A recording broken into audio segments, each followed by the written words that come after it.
We're about to get into a story that honestly feels like it was ripped straight from a Hollywood script. But it's not. It's painfully real. And it's all about family, betrayal, and a massive secret that was hidden in the most unbelievable place. Just imagine hearing those words, not from some angry stranger, but from your own daughter. Yeah, that's exactly where our story kicks off. Not at the beginning, but right in the middle of the brutal, shocking moment a family just completely falls apart. I mean, just picture this scene. It's absolutely humiliating. Pavel Petrovich, 68 years old, stumbles back as this heavy trash bag smacks him right in the chest.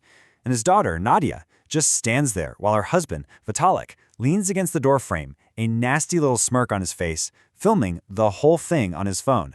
That little red light is just blinking away. So yeah, it all comes down to this one moment and this one object, the garbage bag.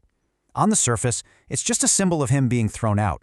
But as you're about to find out, it holds a much, much deeper secret. So who is this guy, Pavel Petrovich? Well, he's not just some random person. He's a widower, spent 40 years of his life working at a factory, a man who built a whole life with his own two hands. And now, at 68, that entire life has been crammed into whatever's in this bag as he gets tossed out onto the street. So he makes his way downstairs, drags this surprisingly heavy bag to his old car, and just sits there.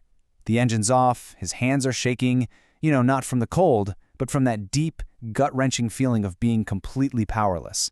How on earth did his life end up here? To really get it, we have to rewind the tape. Not just a few days or a week. We're going back a full year. Because this wasn't some sudden family fight. Oh no. This was a slow, calculated, and poisonous plan. It all started back in February, right after his wife of 42 years passed away. Pavel was just lost, completely grief-stricken. And that's when predators like his son-in-law Vitalik see their chance. By May, he's planting the idea of selling the family apartment. By September, it's gone for 28 million rubles, all cash. And by October, Pavel's new home is a folding chair in their kitchen. And look at the difference here between the dream Vitalik sold him and the nightmare he delivered.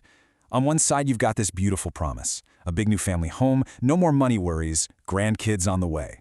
But the reality, he was stuck in the kitchen, treated like a nuisance, and all his life savings had vanished. The ugly truth finally came out when Pavel accidentally overheard Vitalik on the phone, bragging about his real plan, to dump Pavel in some cheap nursing home and just wait for him to die.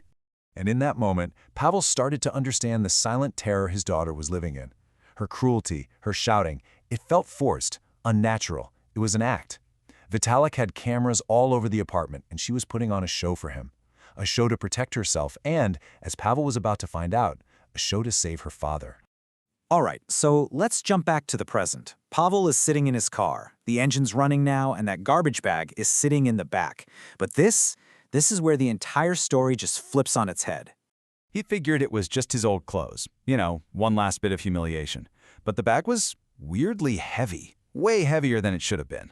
So he rips the thing open, and it's not junk. Hidden under some old rags are just bricks of cash, stacks and stacks of it, the 28 million rubles from the sale of his apartment, his entire life packed into a garbage bag.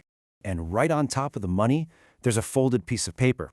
It's a note from Nadia, her handwriting all shaky and rushed.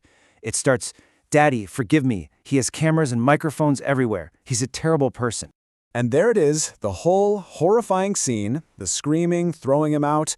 It was all a desperate act. It was the only way Nadia could think of to get the money to him and save his life. She wasn't betraying him. She was saving him.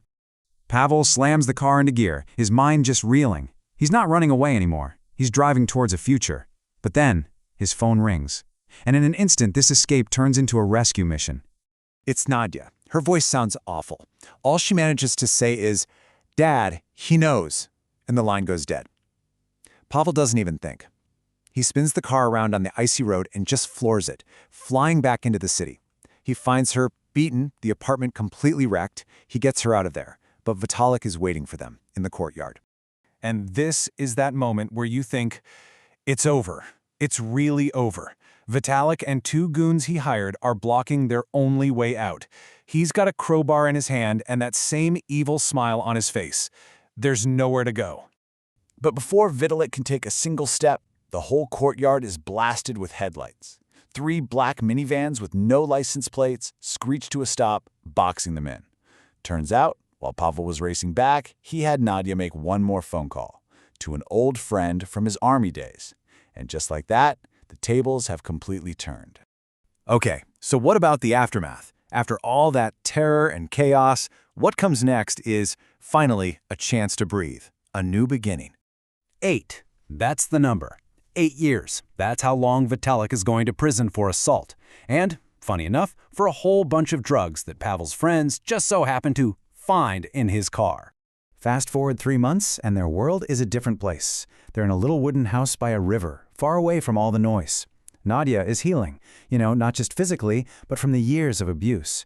She's even started a new remote job, taking back her independence piece by piece. And Pavel? He just spends his days fishing, finally finding a sense of peace he thought he'd lost forever. And that's the thought that sticks with Pavel. Sometimes life is going to hit you with a garbage bag. It's going to try and break you. But sometimes, if you look close enough, you'll find your salvation is hidden right inside all that trash. It's a wild story, and it really makes you ask, what is family really? Is it just about who you're related to? Or is it about the desperate, insane, and courageous things you're willing to do to save the people you truly love? Definitely something to think about.